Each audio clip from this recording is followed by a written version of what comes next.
Alors, bonjour Gilles, j'ai vraiment le plaisir et c'est un grand honneur de te recevoir aujourd'hui pour parler d'un sujet qui est souvent démystifié, le financement.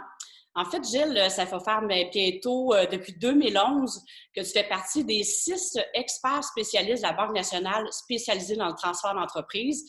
Et pour tout dire aussi, ça va faire déjà 30 ans que tu gravites dans le milieu bancaire, alors que ce soit le financement commercial des particuliers, tu as vraiment fait le tour.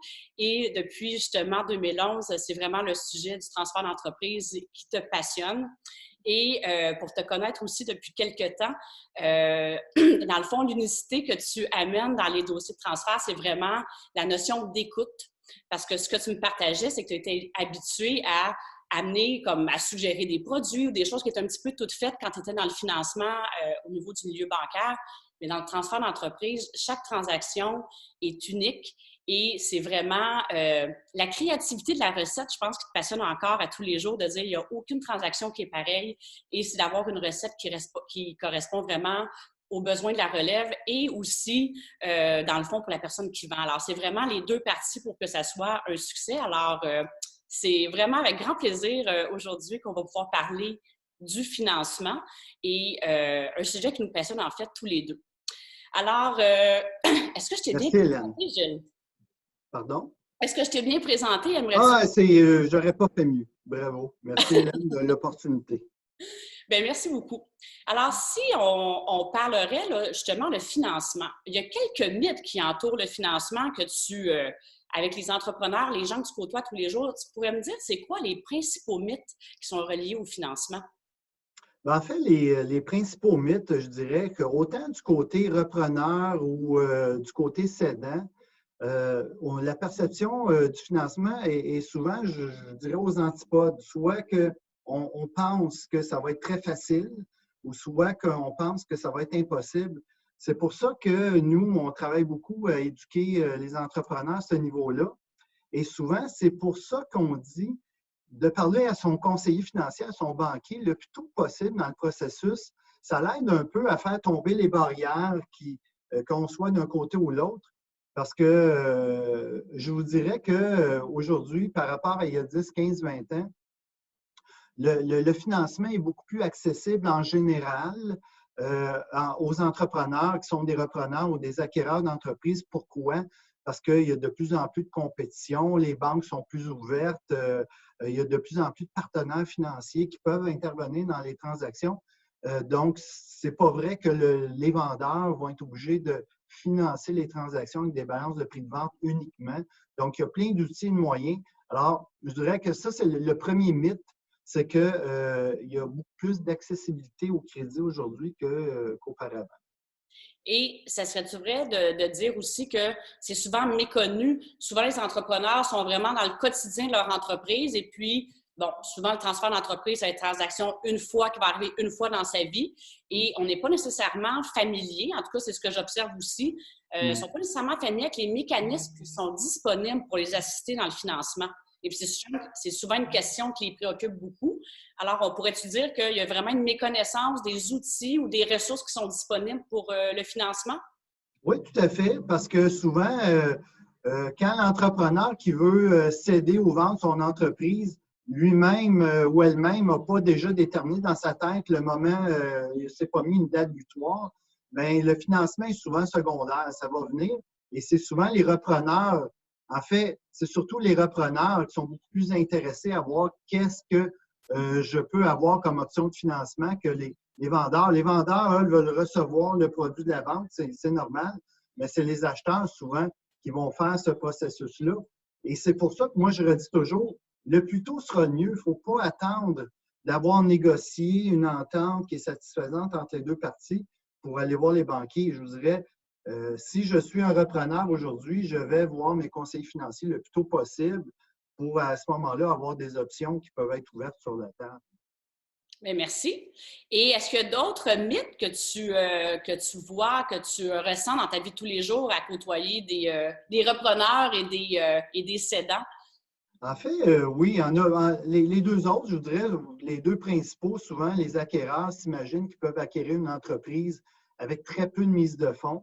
et que souvent les vendeurs vont être participants, ils vont financer une grande partie de la transaction, ce qui n'est pas toujours le cas, c'est selon les transactions. Je dirais un autre, dans les entreprises familiales, souvent les enfants, quand c'est les enfants qui reprennent, souvent sous-estiment le fait que les parents vont collaborer au niveau du financement. Donc, et ça, au niveau des familles, pourquoi on les voit très peu au niveau du financement, c'est que soit que les parents ou la famille va être très, très collaboratrice, donc va participer et va financer une grande partie de la transaction, ou des fois, c'est le contraire. Mais souvent, les enfants s'imaginent que parce que c'est familial, que les parents vont vouloir financer la majeure partie de la transaction, et ce n'est pas toujours le cas. Et ça, il faut faire attention avec ça. Et comment faire tomber ces mythes-là? Encore là, si je suis un repreneur et je veux acquérir une entreprise avec très peu de mise de fonds, il faut que j'aille voir immédiatement mon conseiller financier pour dire est-ce que c'est possible de le faire et quels sont les objectifs de mise de fonds que je devrais considérer? Parce qu'il faut que le repreneur puisse avoir une crédibilité auprès du vendeur. S'il se présente dans un dossier important avec une très faible mise de fonds, des fois, ça peut faire déraper des transactions. Puis dans le fond, ce que tu dis là, c'est autant applicable à la famille que quand c'est pas une transaction Ouais. dans la famille. Puis est-ce que je me trompe en disant aussi que les repreneurs, familiales ou non, ont tout intérêt aussi à aller se positionner auprès des institutions financières pour démontrer leur sérieux et on va appeler ça comme ça, le leadership qu'ils peuvent avoir dans la démarche pour dire, ben, je m'en viens voir mes options, puis déjà se positionner. Ben, tout à fait. En fait, c'est pour ça qu'on dit dans le processus, nous, on fait beaucoup d'éducation auprès des entrepreneurs, surtout des entreprises familiales. Souvent, un entrepreneur, c'est son fonds de pension, c'est la valeur de son entreprise. Donc, nous, on dit, c'est bien que vous vouliez supporter les enfants à reprendre l'entreprise, mais coupez la poire en deux. Si dans votre prix de vente, acceptez qu'il y ait un peu de financement dans l'entreprise pour inciter les enfants puis les responsabiliser dans la transaction. Puis d'un autre côté, vous allez empocher une partie de votre fonds de pension immédiatement. Et à ce moment-là, si 2 ans après, il y a vraiment un événement majeur, bien, vous allez avoir quand même un petit levier au niveau de votre fonds de pension, de votre retraite. Donc, nous, en fait, le mot-clé là-dedans, c'est à tous les niveaux, c'est un équilibre. On veut qu'il y ait un équilibre entre le financement, on veut qu'il y ait un équilibre dans le partage, en fait, du risque du dossier. Bien, merci beaucoup.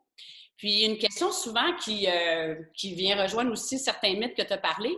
On pourrait dire, ça ressemble à quoi, par exemple, une structure de financement? Là, évidemment, on a parlé que chaque transaction est unique, mais des structures de financement typiques qu'on va voir, là, un repreneur là, qui va écouter ça, qui va dire à quoi ça ressemble en termes de mise de fonds, en termes à quoi ça ressemble et tout ça, tu pourrais dire, ça ressemblerait à quoi?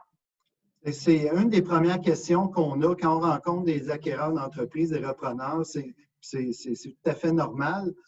En fait, là, je vais aller avec des règles du pouce, puis la notion d'équilibre demeure importante à cet égard-là. Mais en termes de mise de fonds, généralement, on voit entre 5 et 20 de mise de fonds. Mais je dirais la médiane est plus en 10 et 15, là, mais il peut y arriver des dossiers où il y a très peu de mise de fonds, il n'y en a pas du tout.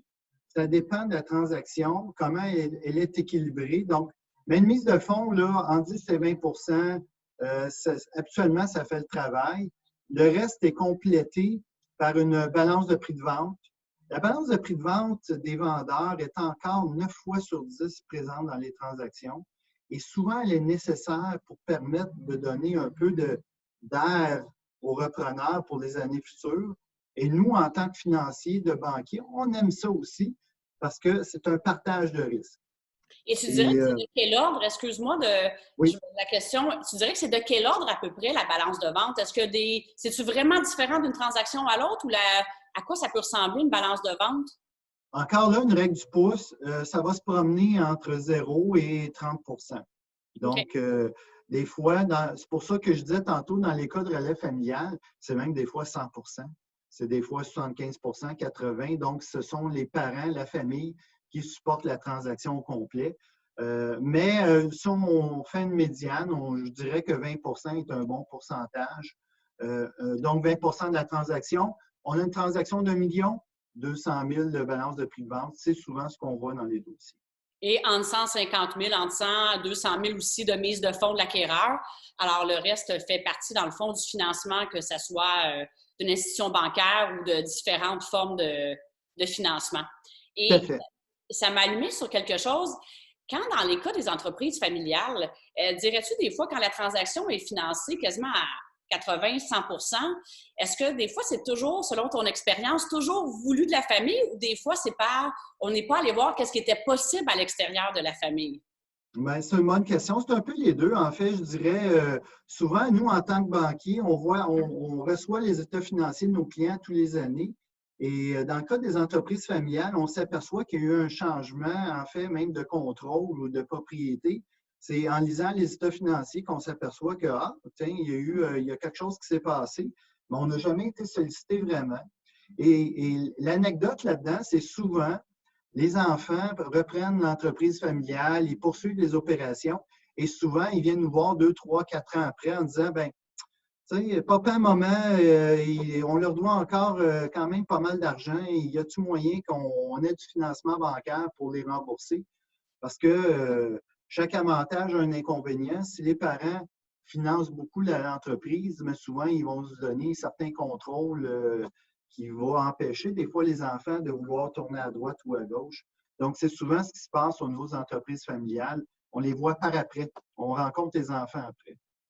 Donc, d'autant plus de dire, peu importe quel style de projet, aussi pour les acquéreurs, les repreneurs, que ce soit familial ou non, d'aller voir qu'est-ce qui est possible pour justement avoir cette latitude-là. Puis, on ne se cachera pas, c'est un peu normal. Si l'argent et la personne qui désire se retirer de l'entreprise est toute là et puis elle n'a plus vraiment droit de regard, ben oui, là, mais et retirer des opérations quotidiennes, on peut comprendre que ça peut être parfois si les aléas d'une vie d'entreprise, ça peut des fois dire hey, OK, qu'est-ce qui se passe? Et puis là, la relève peut avoir à un moment donné les points liés par rapport au fait qu'ils doivent aussi honorer la contribution, la contribution en fait du vendeur. Là. Fait que, Tout à fait.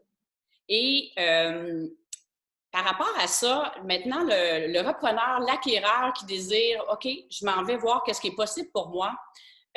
Comment tu lui dirais de se préparer pour aller s'asseoir avec un banquier, avec un conseiller? Qu'est-ce que tu lui suggérerais, l'inviterais à faire? Ben, en fait,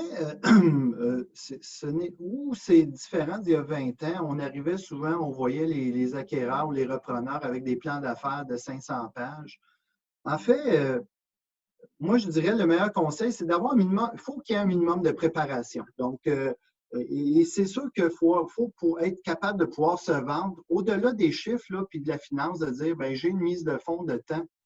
Il faut qu'il y ait un minimum de travail fait en disant, ben voici mes compétences, voici comment je me vois dans l'entreprise, comment je vais pouvoir continuer à la faire prospérer puis la faire évoluer. Donc, ça prend un petit plan d'affaires, pas obligé que ce soit 500 pages, mais quelques pages souvent vont faire le travail. Mais c'est surtout la difficulté, parce que la facilité, c'est de bâtir un plan financier, une structure de financement qui va faire que, du point de vue monétaire, financier, ça va se tenir. Mais souvent, le plus difficile pour nous, c'est d'évaluer les personnalités en l'espace de quelques heures, les personnalités, les forces et les faiblesses des repreneurs. Donc, c'est pour ça, d'ailleurs, à cet égard, que nous, en tant que banquiers, on aime bien les transactions quand ce sont des employés clés ou des membres de la famille qui reprennent l'entreprise, parce qu'on s'aperçoit avec l'histoire et nos observations, bien que souvent qu'il y ait des difficultés dans le futur, souvent ils vont réussir à passer à travers de meilleure façon que si, exemple, moi, je décide d'acheter une entreprise, c'est souvent là où on a des fois des surprises après coup. Mais il en demeure pour moi qu'une bonne préparation est primordiale. Puis il faut être déterminé, il faut être souvent persévérant aussi. Donc, ça prend, oui, une bonne préparation, mais encore là, moi, je dirais un conseil aux repreneurs, ne prenez pas la majorité de votre temps à préparer des prévisions là, qui vont de toute façon être très belles pour les 5 prochaines années, mais travaillez sur l'histoire, sur le présent, mais aussi votre plan de match en termes de... Il faut déborder des chiffres aussi. Donc, dire quels sont nos plans en termes de développement, des ventes, des opérations et tous les volets là, cruciaux de l'entreprise. Autrement dit, ça pourrait être bien beau de dire, bien, on planifie une croissance de 20 les 5 prochaines années avec des super beaux chiffres, mais OK, Ouais. parfait, c'est peut-être possible, mais c'est de dire, d'expliquer un peu nos hypothèses. On prévoit ça, de quelle façon, c'est pourquoi on le prévoit, de quelle façon on va y arriver, sans que ça soit une histoire qui dure, comme tu disais, 500 pages. Autrement dit, on sait que tout va vite aujourd'hui, puis je pense que c'est en quelques pages avoir le goût à un banquier, puis même pas juste au banquier, que quelqu'un lise cette histoire-là et dise « Hey, j'ai vraiment le goût d'embarquer ». Au-delà de les côtés des ratios financiers et de tout ça, je pense que je ne me trompe pas, cet aspect-là compte aussi beaucoup, pèse dans la balance. Oui, tout à fait. De toute façon, au niveau des prévisions financières, là, je ne veux pas minimiser l'importance des prévisions financières, mais premièrement, ils sont toujours très belles. Et 9 fois sur 10, parce que nous, on le voit après, ça ne se réalise pas. Donc, c'est clair. Donc, accorder de l'importance, mais une importance qui n'est pas démesurée par rapport aux autres aspects du repreneuriat. Est-ce qu'il y a d'autres éléments que, bon, une bonne préparation, tu parlais de la persévérance. Par persévérance, tu veux dire d'aller cogner à plusieurs portes. Qu'est-ce que tu veux dire par persévérance pour les acquéreurs et les repreneurs? En fait, moi, je dirais toujours, on est dans un monde ouvert avec libre concurrence, d'aller rencontrer quelques banquiers, puis de voir un peu l'accueil et aussi leur vision, puis la façon qu'ils peuvent voir les choses. Des fois, ça va nous amener des nouvelles idées. Donc, c'est pas mauvais, là, sans nécessairement courir toute la planète, mais faire peut-être 2, 3 rencontres, là, ça pourrait être bénéfique là, pour un repreneur, voir les visions. Puis des fois, il y a peut-être quelqu'un quelque part qui va suggérer, qui va amener un plan de match qui va être. Et au même titre qu'un repreneur et un vendeur, il faut qu'il y ait un fit vraiment entre les deux. Souvent, le choix d'un partenaire financier, ça va dans la même veine. Il faut qu'il y ait un fit qui se fasse à ce niveau-là aussi. Et même toi, dans ta position, en travaillant avec la Banque nationale, tu es même appelé des fois à partager puis à collaborer avec d'autres partenaires financiers dans une transaction où il peut y avoir aussi un partage de risque. Tout à fait. En fait, je dirais la majorité des transactions. En fait, le travail de la banque, c'est pas de s'acheter une entreprise. Donc, souvent, on va faire intervenir, on va partager le risque avec des partenaires financiers. Et ça, c'est au bénéfice des repreneurs.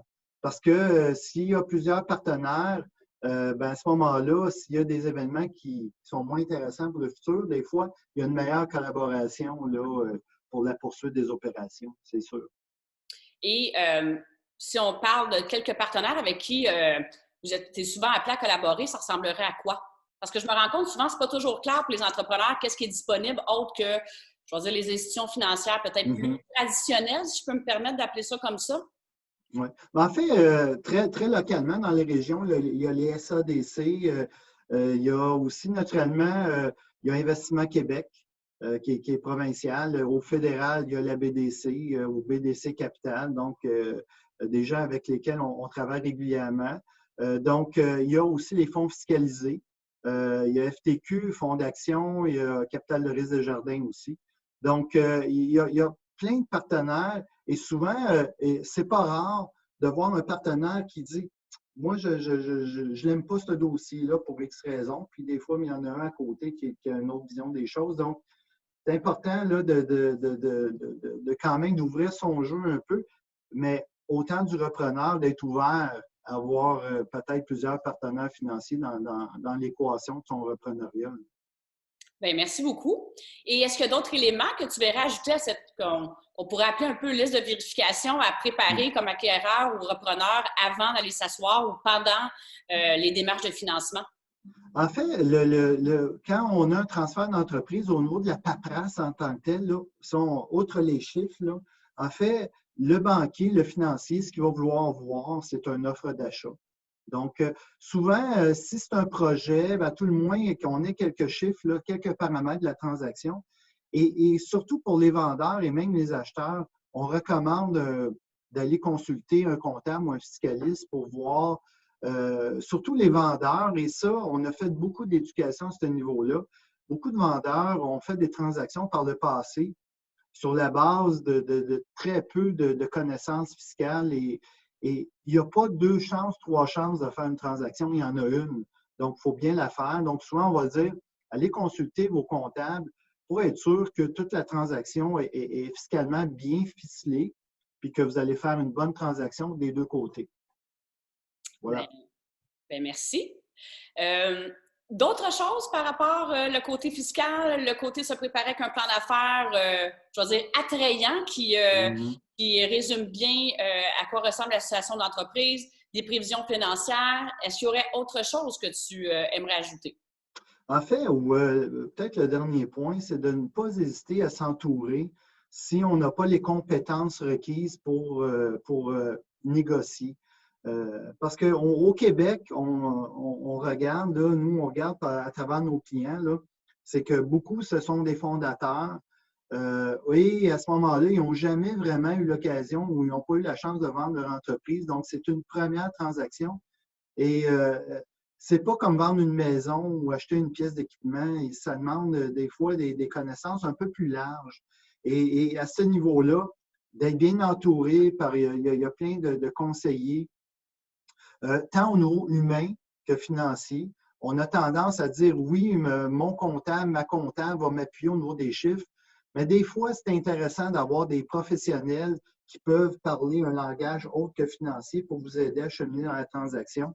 Et ça, on a encore de l'éducation à faire parce que pour des raisons monétaires, on comprend, là, mais des fois, ça peut permettre de clore des transactions, alors que si on n'avait pas ce support-là, bien, peut-être que la transaction ne se ferait pas du tout. Exactement. Puis tu me partageais un petit peu tantôt quand on échangeait que souvent c'est 25 l'aspect financier, puis il y a 75 qui est le relationnel, même à travers tous les professionnels. Alors, ça reste que c'est au cœur du transfert, le côté des relations aussi. D'où tu me disais aussi par rapport au fait que c'est doublement important d'écouter autant l'acquéreur et le vendeur dans des transactions de transfert parce que ça fait toute la différence sur qu'est-ce qui peut être proposé, qu'est-ce qui est possible et qui correspond vraiment à l'unicité de cette transaction-là, si on peut dire. Tout à fait. Mais est-ce qu'il y a d'autres choses que tu aimerais ajouter, Gilles, de façon générale? Je trouve ça vraiment magnifique, le contenu que tu as partagé ce matin. Je ressens tellement que c'est des questions que je me fais poser aussi dans ma vie de tous les jours auprès d'assister des familles en affaires, des entrepreneurs, puis ça met beaucoup de clarté. En fait, donc, en conclusion, moi, je dirais, c'est de bien s'entourer, de préparer à l'avance aussi la transaction, de ne pas arriver dans un état d'urgence ou de panique et de demeurer humble là-dedans et de recevoir les conseils quand c'est approprié. Donc, et du point de vue financier, d'aller consulter son conseiller financier, son banquier, le plus tôt possible sera le mieux, je dirais, de ne pas attendre trop à la fin. Parce que des fois, ce n'est pas quand tout est ficelé d'un point de vue financier, du point de vue l'offre d'achat est acceptée, qu'on s'aperçoit qu'il y a des problèmes particuliers pour le financement. Des fois, c'est une mauvaise surprise et tout le monde a perdu son temps là-dedans. Je comprends. Bien, merci infiniment de ton temps et de comme je disais, la richesse de l'information que tu as partagée ce matin. C'est vraiment magnifique. Merci à toi, Hélène. Je te dis un gros merci. Puis, on va rendre disponible aussi avec l'entrevue. Il y a des guides qui ont été faits en collaboration avec la Banque nationale et le Centre de transfert d'entreprises du Québec, le guide pour le cédant et le guide pour les repreneurs. Et ainsi, je pense qu'on va mettre disponible aussi la liste de vérification que tu m'as partagée pour les acquéreurs. Alors, ça va être disponible aussi avec le contenu de cette entrevue. Bien, merci à toi, chère Hélène. Bien, merci et très belle journée. Merci toi aussi. Au revoir.